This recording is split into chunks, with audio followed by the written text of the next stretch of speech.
الحمد للہ الذی نور قلوبنا بزینۃ القرآن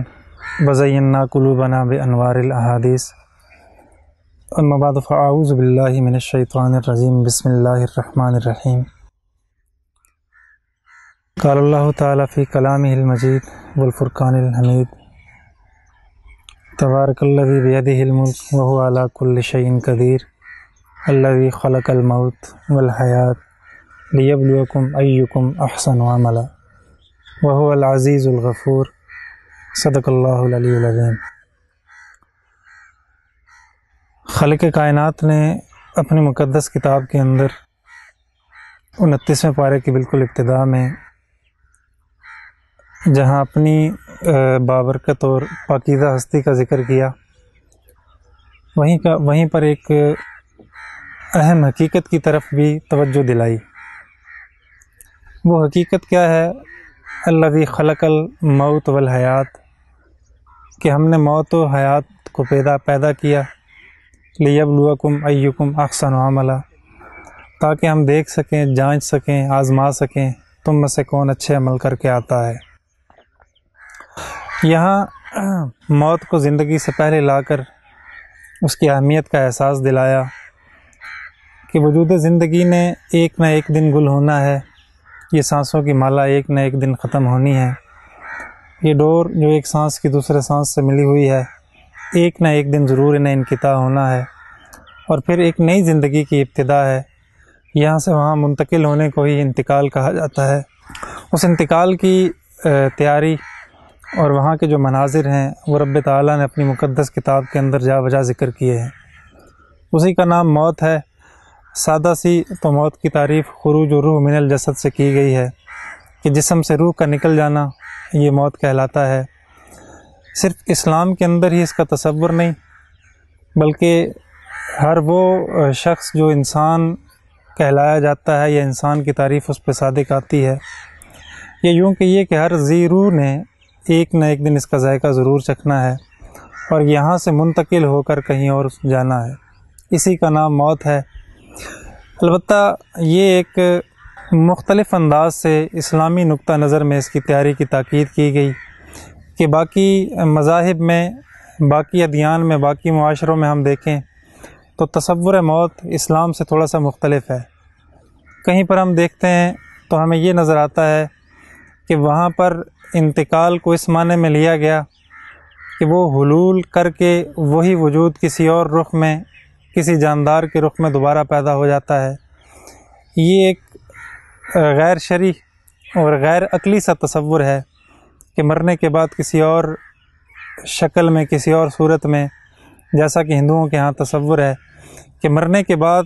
وہی وجود کسی اور شکل میں، جانوروں کی شکل میں دوبارہ سے اس دنیا میں آ جاتا ہے۔ اسی طرح دیگر مذاہب میں بھی موت کا تصور ہے اور اپنے اپنے دلائل پر ہے۔ آج ہم جس حوالے سے بات کر رہے ہیں وہ ہے کہ اس موت کی تاکید اور یہاں سے جو انتقال ہو رہا ہے، اسلام میں اس کا تصور اور اس کی تیاری کے بارے میں کیا کیا تاکیدیں کی گئی ہیں۔ تو صرف اسلام ہی نہیں بلکہ انبیاء اسلام کی اگر ہم تاریخ اٹھائیں تو ہمیں نظر آتا ہے کہ ہر نبی متفکر رہے، اپنی امت کو تاکید کرتے رہے، تیاری کرنے کی تلقین کرتے رہے کہ یہ جو بکھرا ہوا سبزہ اور یہ جہان، یہ زمین، یہ رنگ بو ایک نہ ایک دن بہرحال یہاں چھوڑ کر ہی یہاں سے رخصت ہونا ہے، تو جہاں جانا ہے اس کی تیاری ضرور کیجیے، اور اس کی تیاری کے مناظر یوں ہیں۔ اور اگر یہاں پر آپ وہ عمل کر کے نہیں گئے جو مطلوب تھے، جس کے لیے رب کائنات نے تخلیق کی، تو وہاں پر مصیبتیں، پریشانیاں، دکھ، عذاب جھیلنے پڑیں گے۔ حضرت زکریا علیہ السلام کے بارے میں آتا ہے کہ ان کا معمول تھا کہ وہ مختلف مجالس میں بارہا تذکرہ محشر، تذکرہ قبر اور آخرت کے ہولناک مناظر کا ایک منظر پیش فرمایا کرتے، اور بسا اوقات وہ اس انداز سے اور اس دلدوز انداز سے پیش فرماتے کہ اکثر اوقات لوگ غش کھا کر وہاں گر پڑتے۔ اور بارہا ان مجالس میں جب گھر سے نکلنے لگے، ان مجالس میں جانے کے لیے، تو حضرت یحییٰ جو آپ کے بیٹے تھے، چھوٹے تھے، ان کی بھی خواہش ہوتی کہ میں اپنے والد کے ساتھ ان مجلسوں میں شرکت کروں، دیکھوں میرے والد صاحب کیا بیان کرتے ہیں اور میں بھی اس مجلس کو سن سکوں۔ لیکن بہرحال حضرت زکریا علیہ السلام ان کو منع کرتے، اسی بات کے پیش نظر کہ وہ قیامت کے مناظر، حشر کی جو دلدوز مناظر ہیں، جب وہ سنے گا تو بچہ ہے وہ اس کو برداشت نہیں کر پائے گا۔ یوں ہی ایک دن ایک مجلس کے سلسلے میں آپ نکلے اور وہاں پہنچے، اور اس محفل کے اندر آپ نے اپنی امت کو قرب قیامت اور مناظر حشر کی ہولناکیاں بیان کرنا شروع کی۔ یحییٰ علیہ السلام چھوٹے تھے اور کھیلتے کھیلتے اسی مجلس کے قرب و جوار میں آپ پہنچے۔ جب دیکھا کہ میرے والد صاحب جو گھر میں سراپا شفقت، گھر میں سراپا رحمت اور میرے لیے انتہائی محترم مکرم ہے، آج وہ عجیب ہولناکی اور عجیب دلدوز مناظر کی عکس بندی فرما رہے ہیں اور بیان کر رہے ہیں کہ یہ مناظر ہیں، یہ پیش آنے والے ہیں، یہ عذاب ہیں، یہ پیش آنے والے ہیں، یوں بڑے بڑے سانپوں کا سامنا ہے اور یوں اعمال کو تولا جائے گا اور یوں پھر آخر میں رب تعالیٰ کی جانب سے انعام ملے گا، یا اگر عمل ٹھیک نہیں ہے تو عذاب کے مستحق ٹھہریں گے۔ جب وہ مناظر غور سے توجہ سے حضرت یحییٰ علیہ السلام نے سماعت کیے تو وہ دل میں جا گزیں ہوئے اور وہ برداشت نہ کر پائے، ایک چیخ ماری غش کھا کر وہاں گر پڑے۔ لوگ دوڑے ہوئے گئے، اٹھایا، انہیں دلاسا دیا، ہوش میں آئے، ہوش میں آتے ہی جنگل کی جانب بھاگ نکلے۔ حضرت زکریا علیہ السلام بھی تلاش کرتے ڈھونڈتے رہے، لیکن حضرت زکریا علیہ السلام کو اپنے اس معصوم بچے کا پتہ نہیں چلا۔ ڈھونڈتے ڈھونڈتے شام کے وقت پتہ چلا کہ فلاں غار کے اندر حضرت یحییٰ علیہ السلام پہنچ چکے ہیں۔ آپ وہاں گئے، اندھیرا بالکل شروعات میں تھا۔ جیسا ہی اندھیرا ڈلنا شروع ہوا، آپ اندر داخل ہوئے تو حضرت یحییٰ علیہ السلام معصوم بچے سوال کرنے لگے کہ ملک الموت تم آ گئے ہو؟ تو حضرت علیہ السلام نے فرمایا کہ میں ملک الموت نہیں بلکہ تمہارا باپ زکریا ہوں، تم کیوں ڈر کے بھاگے؟ تو وہ معصوم بچہ یحییٰ علیہ السلام اپنے والد سے فرمانے لگے کہ آپ نے مدتوں میرے سر پہ شفقت کا ہاتھ پھیرا، ایک مدتوں سراپا شفقت اور احترام کے دائرے میں مجھے رکھا، لیکن ان مناظر سے مجھے ہمیشہ دور رکھا جو آپ مجلسوں میں بیان کیا کرتے تھے۔ آج جب میں نے وہ سنے تو مجھے یہ خوف دامن گیر ہوا کہ کیا ان مناظر کا میں سامنا کر پاؤں گا یا نہیں، کیا میرا دامن عمل اتنا پر ہے کہ وہاں پہنچ کر وہ میرے لیے کارگر ثابت ہوگا یا نہیں۔ تو یہ منظر جب میرے سامنے آیا، میں نے اپنے آپ کو دیکھا تو میں اس میں خود کو ناکام سمجھ رہا تھا، اس لیے میں بے ہوش ہو گیا۔ مجھے ہوش نہیں رہا کہ کیا میں ان مناظر کو اپنے سامنے دیکھ سکوں گا یا میں ان جو میزان عمل ہے اس میں خود پورا اتر سکوں گا۔ کہا کہ آپ گھر چلو، اور پھر ان کو لے کر وہاں سے گھر کی طرف چل پڑے۔ یہ ایک اس منظر کی ہولناکی ہے جس کی طرف ہمیں ہماری شریعت اور خصوصاً محبوب مکرم صلی اللہ علیہ وسلم بارہا دعوتی انداز میں، متفکرانہ انداز میں ذکر کرتے رہے اور بتلاتے رہے کہ اس منظر سے آپ نے گزرنا ہے، اس انداز سے گزرنا ہے، اور آپ کی جو زندگی ہے وہ سراپا موت ہی کی تیاری ہے۔ یعنی رب تعالیٰ ایک جانب یہ فرما رہے ہیں میرے محبوب، اگر آپ کا اشارہ ابرو ہو، آپ کی چاہت ہو تو یہ احد پہاڑ سونا بن کے آپ کے دامن میں ساتھ ساتھ چلتا رہے گا، اور جواباً آپ فرما رہے ہیں رب تعالیٰ مجھے یہ تو منظور ہے کہ میں ایک دن پیٹ بھر کے کھانا کھاؤں اور دوسرا دن میں بھوکا رہوں، کہ پیٹ بھر کے کھانا کھا کر آپ کا شکر ادا کروں اور جب میں بھوکا رہوں تو اس پہ صبر کروں، یہ مجھے منظور ہے، لیکن مجھے دنیا کی یہ دولت منظور نہیں ہے، اس لیے کہ آخرت میں ہمارا حصہ ہونا چاہیے۔ آپ کی تمام زندگی موت ہی کی تیاری سے لبریز ہے، بلکہ موت ہی کی تیاری کا عکس ہے، لیکن جب ہم یہی عکس دیکھتے ہیں کہیں اور تو ہمیں نظر آتا ہے کہ آپ کے بعد بھی آپ کے جتنے چاہنے والے ہیں، آپ کی اتباع کرنے والے ہیں، چاہے وہ کسی سلسلہ نسب سے ہوں، چاہے وہ کسی بھی عہدے پہ ہوں، ان میں یہ دعوت ضرور جاگزیں ہے۔ بلکہ میں اگر یہ کہوں کہ آپ ہی کے خانوادے کے ایک شخص ہیں کہ جب ان کو لوگوں نے دیکھا کہ وہ موت کی اور آخرت کی آزمائشوں سے کتنا گھبراتے ہیں، تو یہ زمین ورطہ حیرت میں پڑ گئی، مخلوق حیران ہو گئی کہ اتنے حسب و نسب والا شخص بھی آخرت کی فکر میں ڈر رہا ہے اور ان مناظر کا سامنا کرنے سے کترا رہا ہے۔ حج کا موسم تھا اور حج کے لیے لوگ جمع ہیں، بیت اللہ جوک در جوک حاجیوں کو اپنے دامن میں لیے ہوئے ہے کہ ایک رات عجیب حاجیوں نے منظر دیکھا کہ ایک شخص ہے جو بیت اللہ کے غلاف سے لپٹا ہوا ہے، اور اس کی آہیں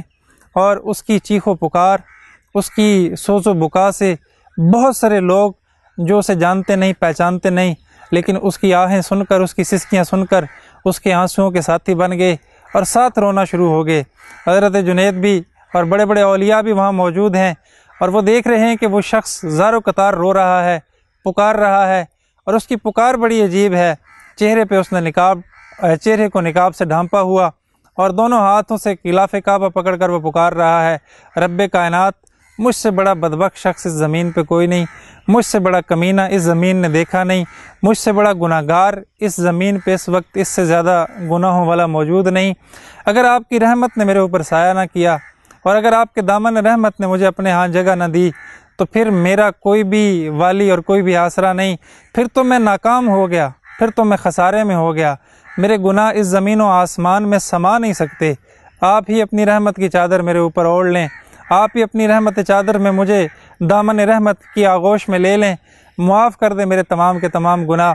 یہ پکار رہا ہے اور سوز و بکا سے رو رہا ہے، اس کے رونے نے پورے بیت اللہ کو رلانا شروع کر دیا، ہر سننے والا رو رہا ہے۔ اتنے میں ایک بزرگ آگے بڑھے اور اس کا دامن پکڑ کے کہا کہ خاموش ہو جا، تیرے رونے نے تو پورے بیت اللہ کو رلانا شروع کر دیا، کون سا گناہ تو نے کیا، کون سی ایسی خطا ہے جس کے لیے تڑپ رہا ہے؟ اب وہ شخص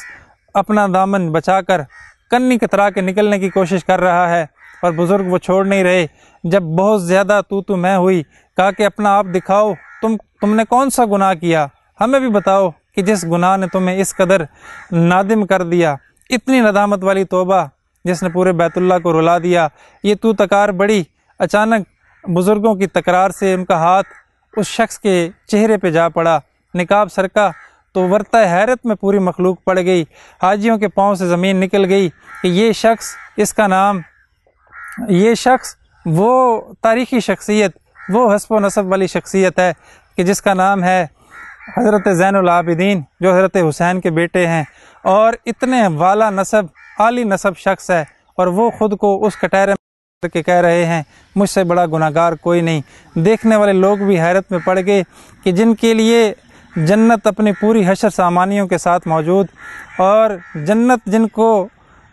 رب تعالیٰ کے ہاں سے بنا مانگے مل گئی، وہ تو اس حالت میں روتے ہوئے جا رہے ہیں کہ مولا کریم، ہم سے بڑا گناہ گار دنیا میں کوئی نہیں۔ یہ فکر آخرت ہی تھی، یہ وہ موت کی تیاری ہی تھی جس نے ان کو مجبور کر دیا کہ وہ آخرت کے ان مناظر سے پناہ مانگیں، جس نے ان کو ان جیسے والا نسب، عالی نسب، ان اشخاص کو، ان نوجوانوں کو بھی یہ کہنے پہ مجبور کیا کہ اے رب تعالیٰ، اگر آپ کے دامن رحمت نے اپنی آغوش میں نہ لیا تو ہم کچھ نہیں کر سکتے۔ تو اس کٹہرے میں ہم خود کو بھی کھڑا کر کے سوچیں کہ میرا نامہ اعمال کیا وہاں چلنے کے قابل ہے؟ کیا میرے اعمال، میرے افعال، میرے اطوار، میری عادات اس قابل ہیں کہ میں رب کے حضور پیش کر کے یہ کہہ سکوں کہ میں آپ کے حبیب کا امتی ہوں، اور میں یہ دامن میں یہ چیزیں لے کر آیا ہوں؟ کیا ساری زندگی برائیاں کرنے میں، ساری زندگی رب کی نافرمانیاں کرنے کے بعد یہ کہہ دینا کہ رب معاف کرنے والا ہے، غفور الرحیم ہے، یہ قابل قبول ہے؟ یا ان لوگوں کی زندگی، وہ ہستیاں جو دنیا میں اس انداز سے جا رہی ہیں اور یہ نمونہ پیش کر کے جا رہی ہیں کہ اگر بنا عمل کے آؤ گے، جتنے بھی اسٹیٹس والے ہو، جتنے بھی بڑے عہدے والے ہو، بنا عمل کے آؤ گے تو خائب اور خاسر ہوگے، اور اگر عمل لے کر آؤ گے تو یہ زمین جنت کا باغ بنے گی، اور یہ جنتوں کی پھلواریاں بنیں گی۔ یہ ایک تعلیم تھی، یہ ایک کردار کی تربیت تھی کہ یہاں پہ اس دنیا کے اندر جب آپ آئے ہیں تو آپ نے اس انداز سے زندگی گزارنی ہے کہ کل جب یہاں سے جائیں تو بہت سارے اعمال کا دامن بھرا ہو، اور وہاں پر جا کر خسارے کی زندگی نہ ہو، بلکہ وہاں پر رب تعالیٰ کی جانب سے رضا کا پروانہ ہو، رب کی جانب سے سلام کے پروانے اتریں۔ تو اس کے لیے محنت کی ضرورت ہے، اس کے لیے اس کی تیاری کی ضرورت ہے۔ یہ سانسوں کی ڈوری کٹنے سے پہلے وہاں کی تیاری ہم کر لیں، اس کا میدان یہ ہے۔ اللہ تعالیٰ سے دعا ہے ہمیں موت کی تیاری کی توفیق عطا فرمائے، اور آپ علیہ السلام کے سنت طریقوں پہ فکر آخرت کے لیے اپنے دامن کو تیار کرنے کے لیے ہمیں بھی اللہ توفیق دے اور کوشش کرنے کی توفیق بھی دے۔ وآخر دعوانا الحمدللہ رب العالمین۔